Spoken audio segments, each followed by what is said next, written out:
Hello दोस्तों, स्वागत है आपका हमारे यूट्यूब चैनल स्कूल टाइम में। दोस्तों, आज के हमारे वीडियो का टॉपिक है कक्षा 10 और 12 के अंक निर्धारण का फार्मूला तय। ऐसे होगा रिजल्ट तैयार, सोम पार्टी विद्यार्थियों को देनी होगी परीक्षा, 45 दिन में जारी होगा रिजल्ट। तो आइए देखते हैं पूरा प्रेस नोट किस तरीके से हमें रिजल्ट तैयार करना होगा और कैसे अंक निर्धारण होंगे, ये जानते हैं इस वीडियो के माध्यम से। शिक्षा विभाग ने तय किया 10वीं और 12वीं की बोर्ड परीक्षा परिणाम का फार्मूला। 45 दिनों के अंदर जारी होंगे परीक्षा परिणाम और कमेटी की रिपोर्ट को शिक्षा मंत्री डोटासरा ने दी हरी झंडी। शिक्षा विभाग की ओर से 10वीं और 12वीं के परिणाम तय करने के लिए गठित समिति की रिपोर्ट के आधार पर शिक्षा मंत्री गोविंद सिंह डोटासरा ने बुधवार को फार्मूला जारी कर दिया है। समिति की ओर से निर्धारण फार्मूले के अनुसार पिछले 2 वर्षों के परीक्षाओं को आधार बनाया जाएगा। कक्षा 10 के विद्यार्थियों के अंक निर्धारण के लिए कक्षा 8 की बोर्ड परीक्षा परिणाम 2019 का अंक भार 45% रहेगा और कक्षा 9 में अंतिम प्राप्तांकों का अंक भार 25% रहेगा। वहीं कक्षा 10 का अंक भार 10% रहेगा। कक्षा 10 के अंक भार का निर्धारण विद्यालय विषय समिति द्वारा किया जाएगा और विद्यालय विषय समिति जो होगी उसमें शाला प्रधान, कक्षा अध्यापक और विषय अध्यापन कराने वाला शिक्षक शामिल रहेंगे।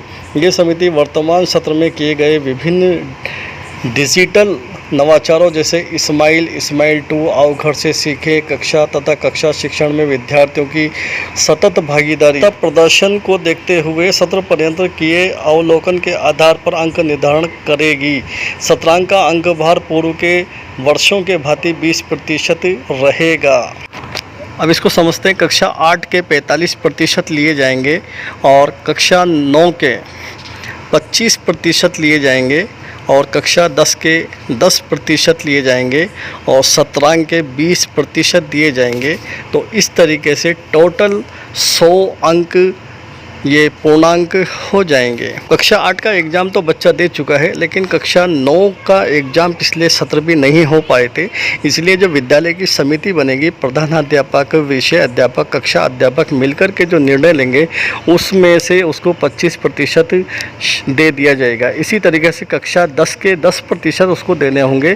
तो इस वर्ष की बच्चे की भागीदारी को देख करके दिया जाएगा। उसका इस्माइल 2, आओ घर से सीखें और उसकी कक्षा के अंदर उसकी भागीदारी के ऊपर ये 10% कक्षा 10 के निर्धारण होंगे और सत्रांक जो 20% दिए जाते हैं वो हर साल की तरह से 20% इस साल भी दिए जाने हैं।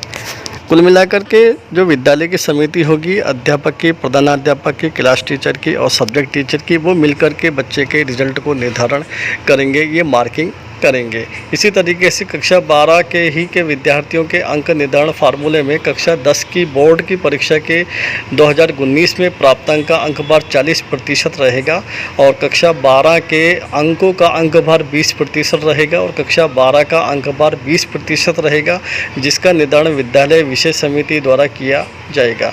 सत्रांक का अंक भार पहले की तरह 20% ही रहेगा और कक्षा 12 की प्रायोगिक परीक्षाओं के संबंध में समिति ने अपनी रिपोर्ट में कहा है कि अधिकतर विद्यालयों में प्रायोगिक परीक्षाओं का आयोजन हो चुका है तथा 40% विद्यार्थियों में परीक्षा उपरांत मार्क्स भी दिए जा चुके हैं। अब शेष रहे विद्यालयों में कक्षा 12वीं की प्रायोगिक परीक्षाएं गृह तथा चिकित्सा विभाग द्वारा आवश्यक अनुमति मिलने पर ऑनलाइन या ऑफलाइन आयोजित की जाएंगी। तो इसको समझते हैं। कक्षा 10 के 40% लेने हैं जो बोर्ड परीक्षा 2019 में 12वीं का विद्यार्थी दे चुका है, उसके 40% अंक लिए जाएंगे और कक्षा 11 का पिछले सत्र का जो हो 20% अंक लिए जाएंगे और कक्षा 12 वर्तमान का विद्यालय समिति जो निर्धारण करेगी उसका 20% दिया जाएगा और सत्रांक 20 अंक दिए जाएंगे। इस तरीके से टोटल ये 100 अंक पूर्णांक हो जाते हैं।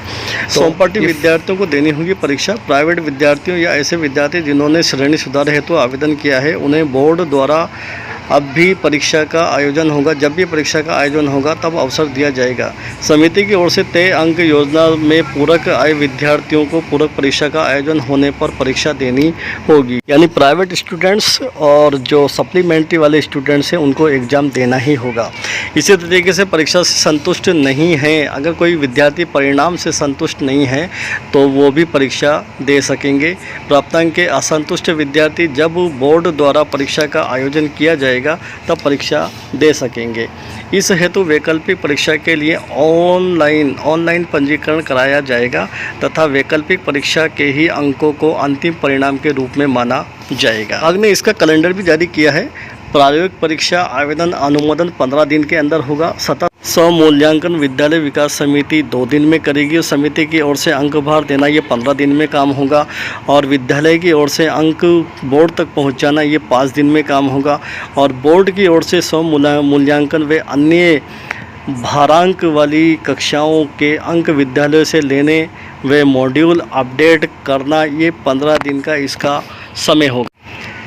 इसी तरीके से बोर्ड की ओर से सत्रांक प्राप्त करना 7 दिन के अंदर होगा और परीक्षा परिणाम जारी करना प्रतिवेदन अनुमोदन के 45 दिन बाद होगा। ये समिति की रिपोर्ट है जिसको हमारे शिक्षा मंत्री जी ने हरी झंडी दे दी है। यानी इसी तरीके से अब बोर्ड परीक्षाएं जो कक्षा 10 और 12 है उनके अंकों का निर्धारण स्कूल के हेडमास्टर या प्रिंसिपल और फिर क्लास टीचर और सब्जेक्ट टीचर ये मिलकर के जो समिति बनेगी ये मिलकर के अंकों का निर्धारण करेंगे और बोर्ड को ये अंक निर्धारण करने के बाद प्रेषित करेंगे और सत्रांक भी प्रेषित करेंगे और फिर जोड़ करके विद्यार्थी का रिजल्ट को बोर्ड तैयार करके बोर्ड के द्वारा मार्कशीट भी उपलब्ध करा दी जाएगी। तो ये जानकारी थी दोस्तों जिसको मैंने आपके साथ शेयर किया है, महत्वपूर्ण जानकारी थी। आपसे गुजारिश है हमारे चैनल को सब्सक्राइब कीजिए, लाइक कीजिए और अपने साथियों में शेयर कीजिए। धन्यवाद।